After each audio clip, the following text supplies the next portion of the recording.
In 1785, a farmer plowing a field near the ruins of an ancient Roman town struck something hard in the soil.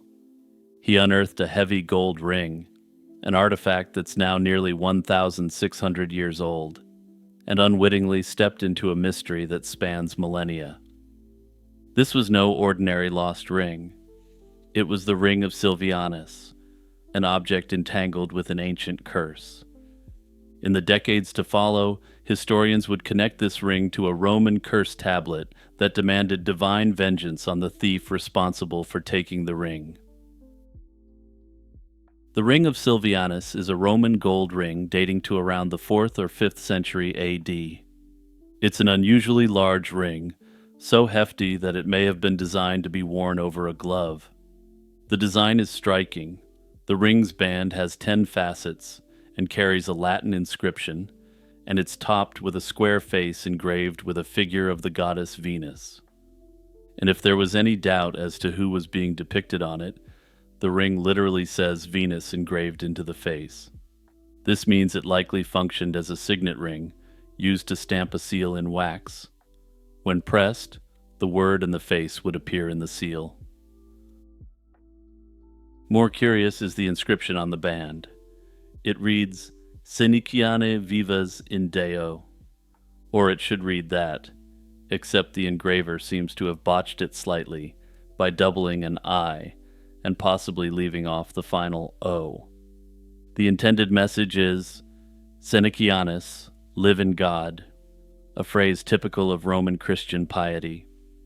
In other words, the name Senicianus is literally carved into this ring, with a very Christian prayer despite the fact that the ring's face has a pagan Roman goddess on it.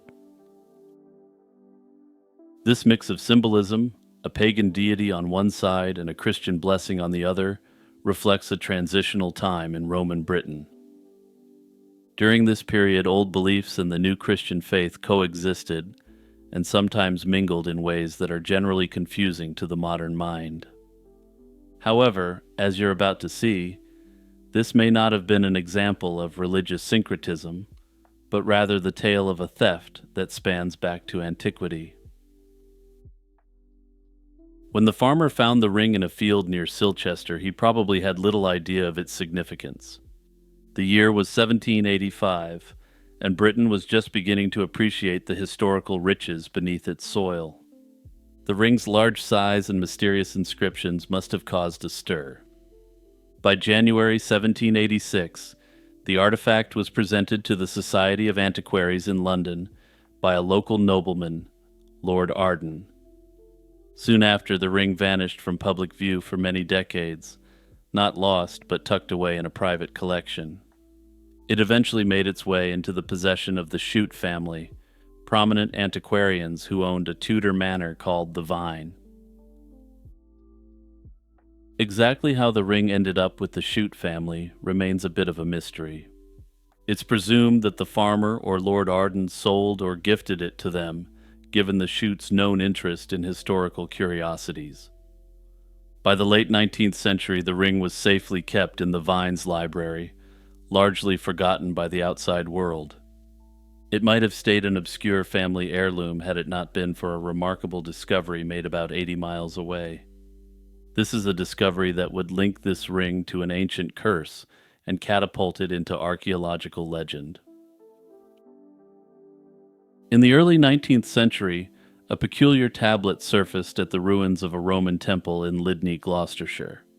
Lydney's temple, perched on a hill overlooking the River Severn, was dedicated to the Celtic god Nodens, a deity of healing and of the sea. The site was rich with finds, but this little tablet was especially intriguing. It was a curse tablet, a type of artifact used in Roman times to appeal to the gods for justice or revenge. When researchers eventually deciphered the Latin inscription on the Lydney tablet, they discovered a story that sounds eerily familiar.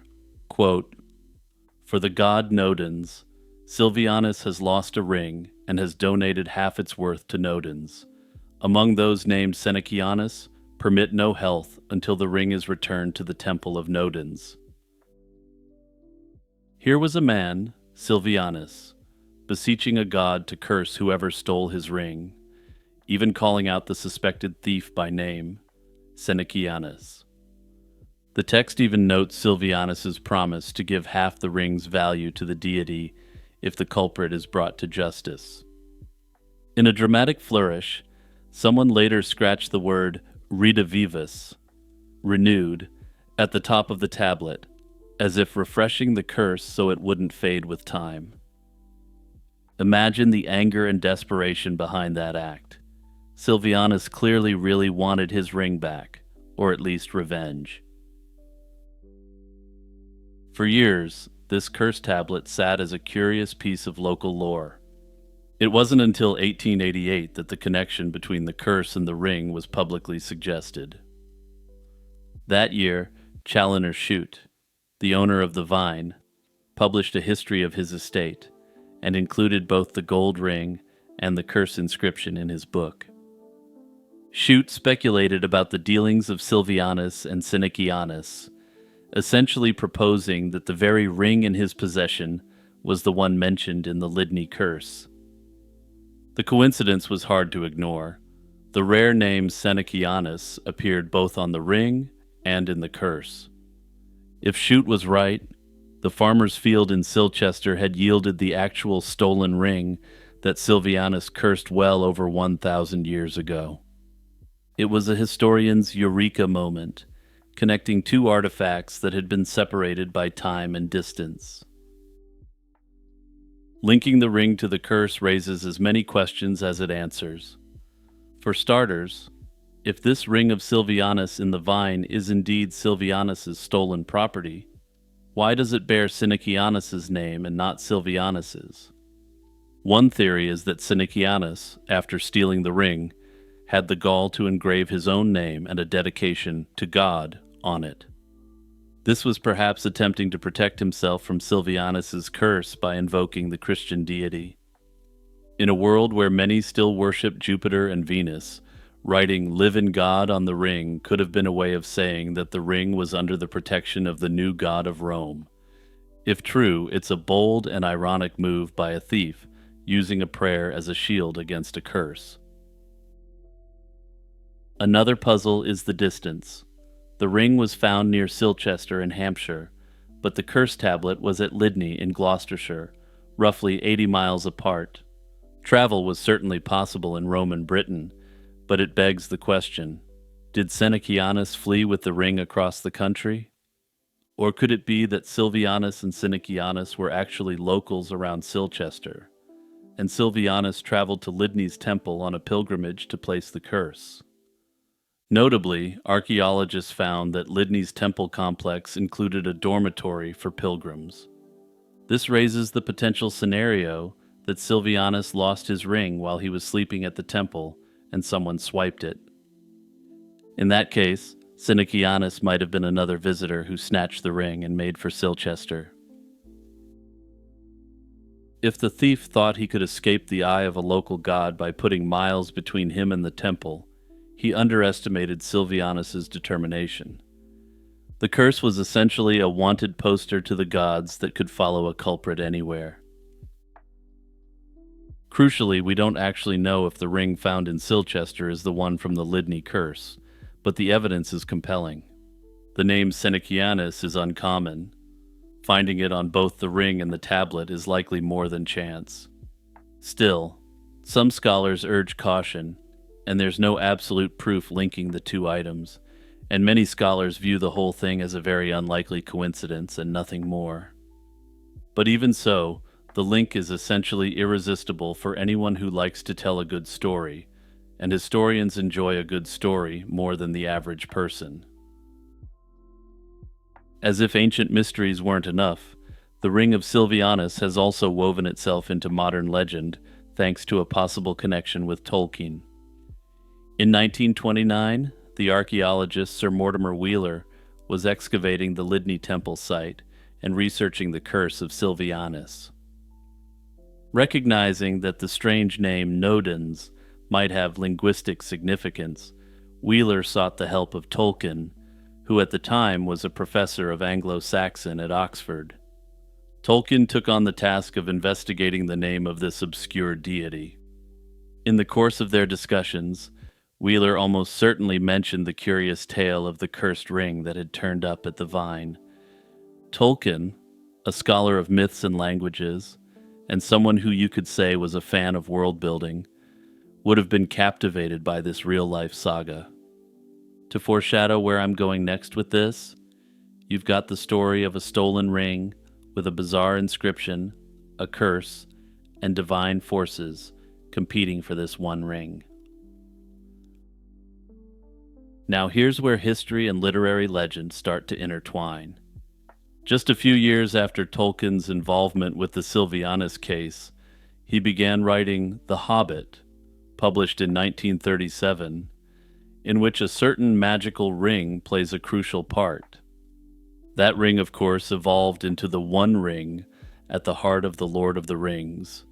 This has led many to believe that Tolkien could have been inspired, even subconsciously, by the story of Silvianus's cursed ring. Tolkien never stated outright that the Ring of Silvianus was the model for his One Ring. In fact, despite his extremely voluminous writings in both the academic and fictional context, Tolkien never once mentioned the Ring of Silvianus. Still, we know that in 1929 he came into contact with information regarding the Lydney Temple site and the mysteries surrounding it.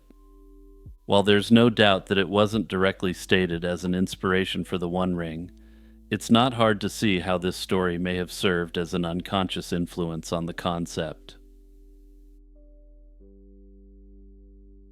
Hey everyone, it's Jimmy here, just reminding you to click like and subscribe and to share this video with your friends and family. Also, huge thank you to all my YouTube members and patrons, and remember to check out the membership or Patreon if you want to support my channel even further.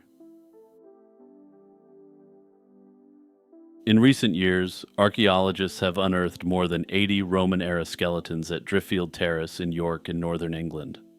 What makes these skeletons so unusual is that these are headless bodies that are buried with their own skulls at their feet, tucked between their legs or on their chests. Who were these headless Romans, and what terrible fate brought them to rest in a Yorkshire garden?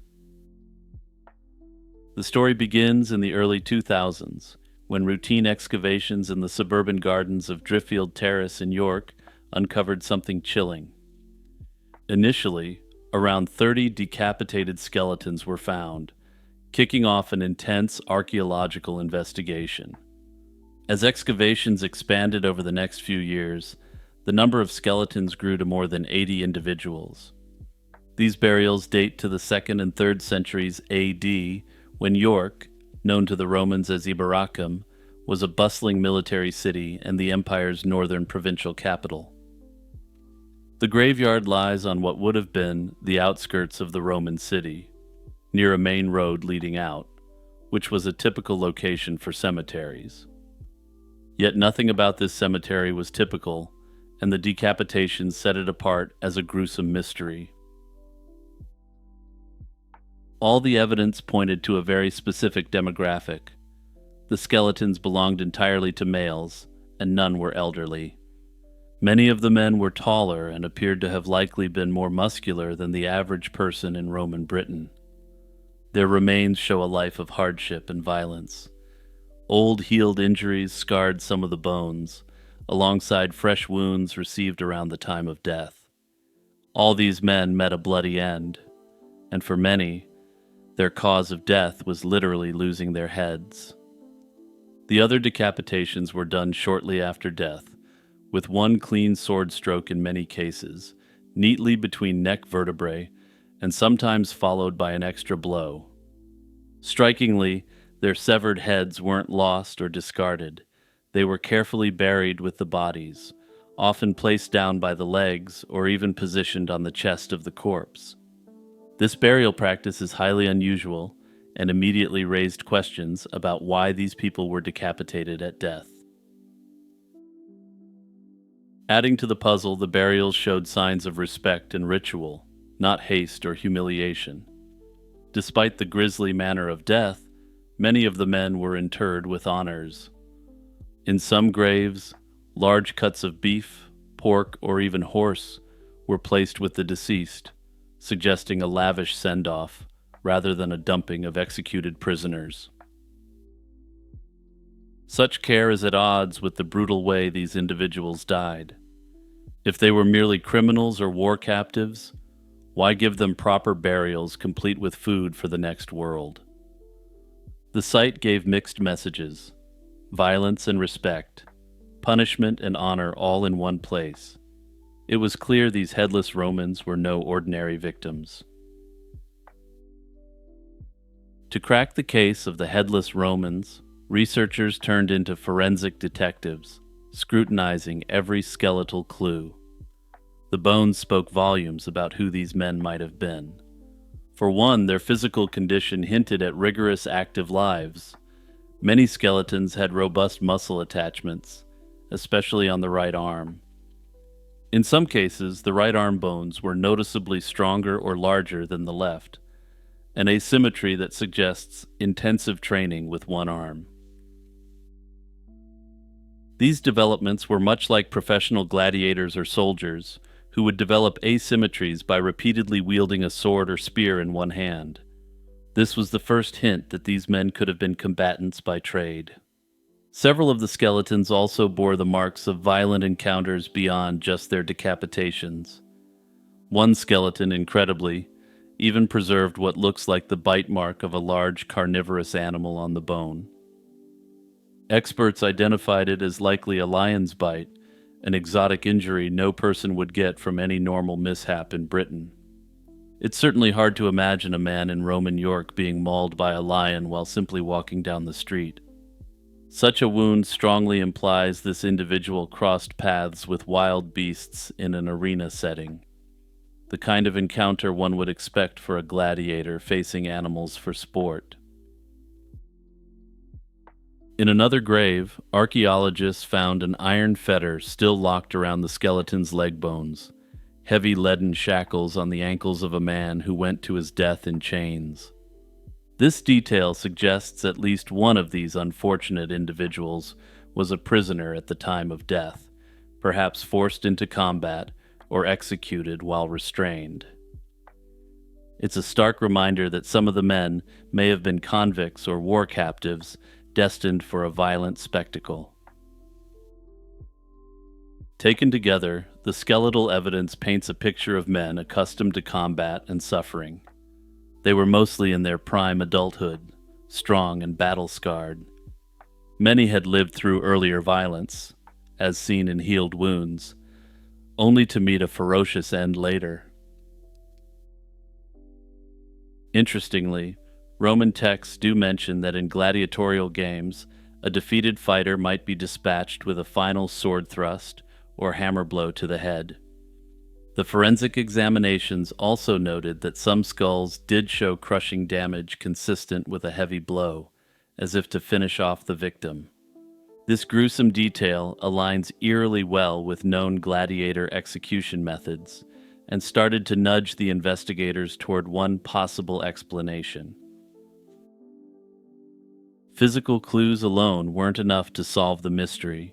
To truly understand who these men were, scientists needed to know where they came from. To that end, researchers performed chemical isotope analysis on the teeth and bones, as well as cutting-edge DNA sequencing on a subset of the skeletons. The results revealed that this group of headless Romans was astonishingly diverse in origins. Chemical isotopes, variants of elements absorbed from food and water, act like geographic fingerprints in our bones. By looking at isotopes of oxygen and strontium in tooth enamel, scientists can tell where a person likely spent their childhood, since those values are tied to local geology and climate. For these York skeletons, the oxygen and strontium isotopes showed that only a handful grew up locally in the York area. Out of 18 individuals tested in one study, only 5 had isotope signatures matching with York. The rest had values pointing to far-flung homes, coming from places like modern France and Germany, and even as far away as the western Mediterranean islands. Then in 2015, a team managed to extract and sequence whole genomes from 7 of the York skeletons. The genetic findings added a new layer to the story. While the majority of those tested at that point were found to be of British Celtic stock, one of the individuals likely came from Syria. From the moment these headless skeletons were found, historians and archaeologists have debated who these men actually were and why they met such a horrific end. Over time, several theories have emerged, each trying to make sense of the evidence.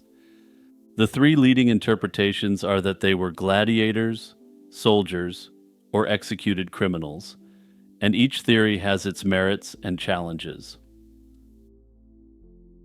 A strong case can be made that the headless Romans of York were gladiators who died in the arena.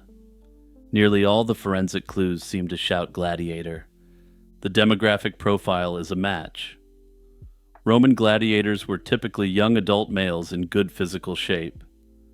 The York skeletons fit that bill, with their above-average height and builds, and ages mostly in the 20s and 30s. The one man's bite wound from a lion or similar beast likely seals the deal on this theory. Such an injury almost certainly happened during a staged animal hunt, which was a popular form of special entertainment in arenas. Additionally, the telltale overdeveloped right arms in some skeletons mirror descriptions of gladiators who trained intensively with particular weapons. Crucially, decapitation itself was not uncommon in the gladiatorial context. Losers in the arena could indeed be slain by a final sword thrust or even a ritualized blow with a heavy hammer to ensure they were dead. In fact, a gladiator cemetery uncovered at Ephesus in Turkey showed a similar combination of decapitations and skull trauma from a hammer, paralleling what we see in York. Notably, York's prominence as a major city would have warranted high-level entertainment. We know that as late as the 4th century AD, grand gladiatorial games with exotic animals were likely still being held in York to please the military and civic elite. It appears the city maintained an arena, though none has been excavated yet, and that gladiators could have been in residence or brought in for shows. The respectful burials, complete with feasting remains and offerings, also align with how skilled gladiators might be treated. The headless Romans were likely the fallen stars of York's arena, men who lived and died for public elation. Another possibility is that these men were not entertainers but warriors of a different kind, soldiers of the Roman army. York was home base for a legion and a key military hub, so the presence of many soldiers in the area is a given. Proponents of the soldier theory argue that the unusual burial could be linked to a specific violent episode or military practice. One idea posits that the men were members of the Roman garrison or a troop who were executed for some grave offense, such as mutiny or desertion. Decapitation was indeed a method of executing traitors or military criminals in Rome. However, if that were the case, the honor-laden burials with the remains of a feast seems more than a little odd. Executed soldiers might more typically be dumped in unconsecrated ground, not buried with roasted pork and beef for the afterlife. Notably, there was an infamous historical event in York that has bolstered speculation that they might be soldiers. In 211 AD, Emperor Septimius Severus died in York. Shortly after, his son Caracalla allegedly purged a number of his father's loyalists. Some have speculated that these headless men were a contingent of these loyalists. However, the presence of a lion bite or gladiatorial-style injuries is hard to reconcile with this theory. A third angle considers these men as victims of execution, perhaps criminals, rebels, or other unfortunates who were put to death en masse. Decapitation was a common form of capital punishment in Roman times for serious offenses. The fact that one man still wore shackles suggests at least one prisoner was in the mix. It's conceivable that the cemetery could be a special burial ground for those who died as a result of judicial executions or were used as human fodder in deadly spectacles.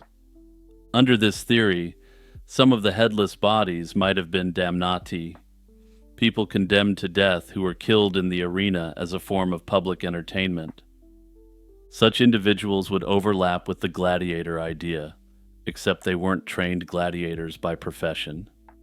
They were criminals or captives forced into one-time fights they weren't meant to survive, essentially the jobbers of the gladiatorial world. If a group of prisoners were executed around the same time, that could explain a cluster of decapitations. Despite all the progress made on this mystery, the headless Romans of York remains a haunting puzzle that hasn't yet been fully solved.